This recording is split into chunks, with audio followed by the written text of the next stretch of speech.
Hey, welcome back to another episode of FitPro Firepower with me, John Latok. One of the major problems everybody faces these days is forming deep enough connections with potential clients to move them along to the point where they actually want to invest in your services. And that applies whether you're working online, whether you are a personal trainer, or whether you are offering group fitness. The point is that we have social media, we can make many connections, literally almost infinite connections to so many different people, but the reality is that the depth of those connections is rarely enough to actually achieve what we want, and that is obviously to bring people into our business so we can obviously make money, but also serve those people in a better way. So that is what we're going to be talking about in this episode.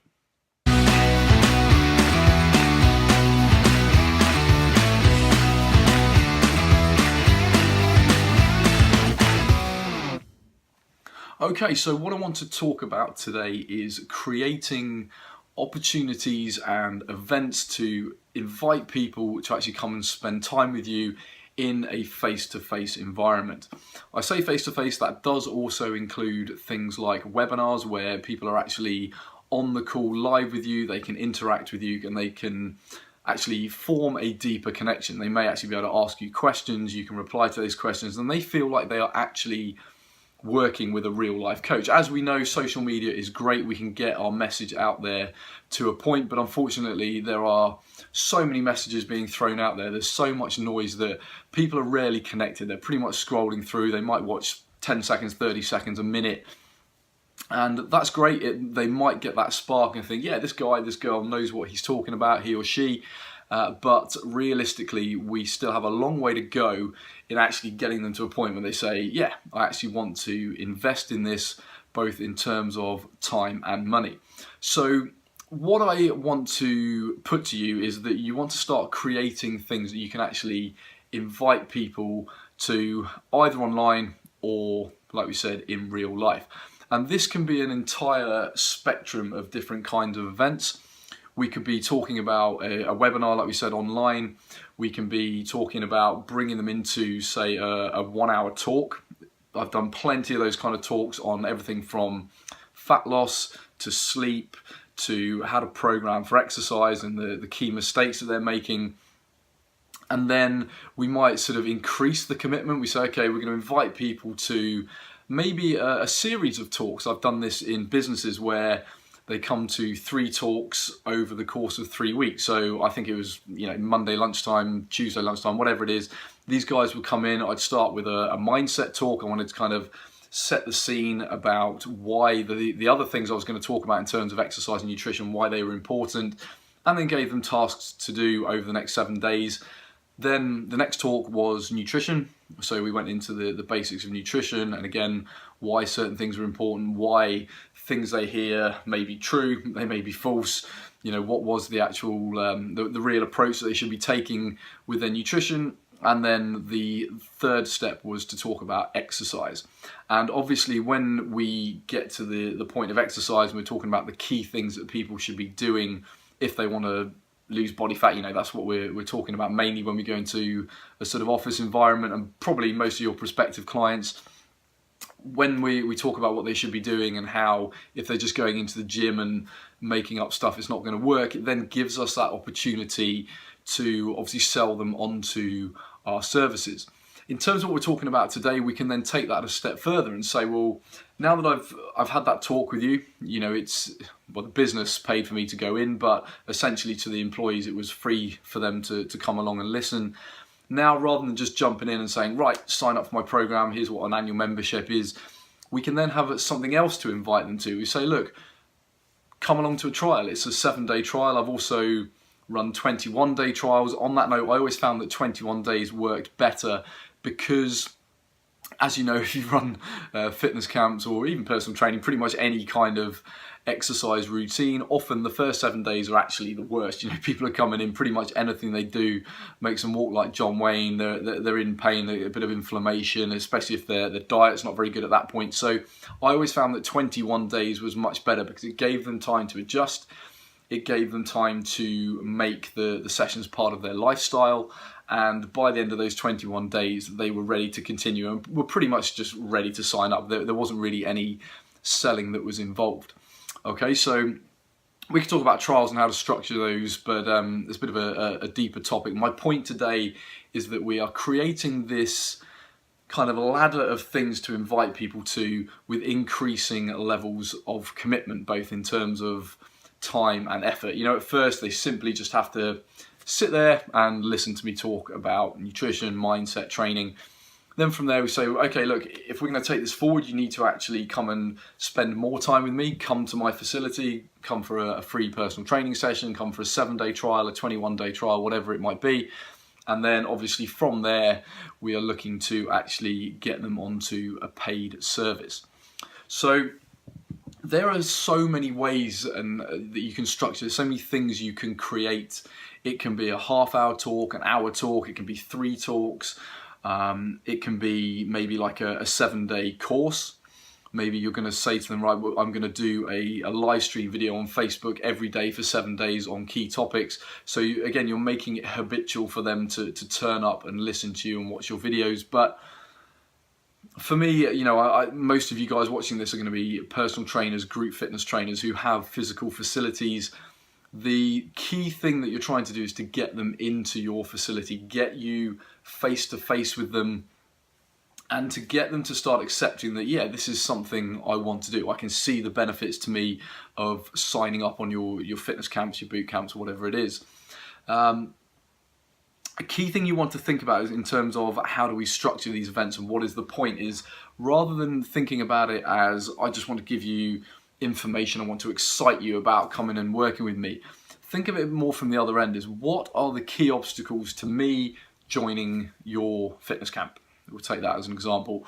Most of the time it's going to be the same old obstacles that you know about already. It's going to be time, you know, how much time am I going to have to give to this? I'm a busy person already. It's going to be money. It's going to be things like, am I too old? Am I too fat? Am I too unfit? All of these things. So you've got to look at every event that you're going to invite people to and say, how does this overcome one or more obstacles? So other events I have used are beginner workshops where I say to people, come in, I'm going to take you through the basics of fitness 101, whatever you want to call it. We're just going to show you the key movements that we use in the fitness camps. It's not going to be a full-on workout. We are simply going to be practicing techniques. So we're going to show you how to squat. We're going to show you how to activate your core muscles. We're going to show you how to press weight overhead safely, show you how to lunge, to deadlift, all the, like I said, the key movements. And again, what it does is it is a low pressure environment. It's a low barrier to entry.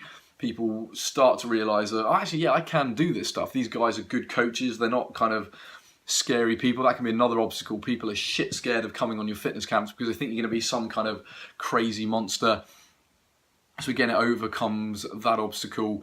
And then once they've done those exercises and you say, look, you can squat, you can lunge, you can hinge, you can press overhead, you know how to hold a plank, you can do push-ups now. Really everything else we do on fitness camps is just some variation of that. You know, yes, we might use the battling ropes, we might use a sled, but I'm pretty sure everybody can put their hands on a prowler and push it forward.